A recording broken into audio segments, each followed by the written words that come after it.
thought, let me go back on my personal story, because I always find it very inspiring to hear others, how they actually end up in circular economy themselves. So I think when I was around 10 or 12, the first time I read around biomimicry, the classical example of a termite hill and how that principle can be actually applied to a hotel or the built environment.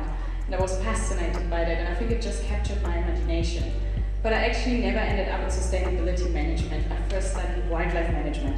I studied the pathogens of the bee and how it correlates to the environment, so something very, very specific.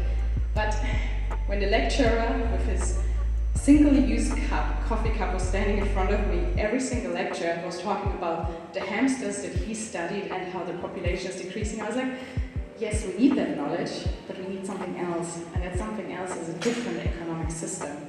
So for me, that was kind of the pathway where I started digging, and then I fell in love with circular economy. That was the concept where I was like, that's the way how we have to reinvent an entire system, and that's really not a small task. It's massive and it's daunting, and I think this is sometimes why it's so tricky to also convince others, right? Because it's very easy to stay within your own bubble.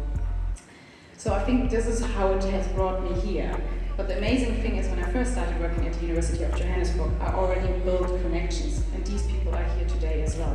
So we all bring people together through our personal networks and people that we get to know through the few years, and that's amazing to actually see how their innovation, how their organizations are growing. And I think this is why we want to have this event, so that people can come together, have that space, meet new partners, and actually start new collaboration of like we have done together as well.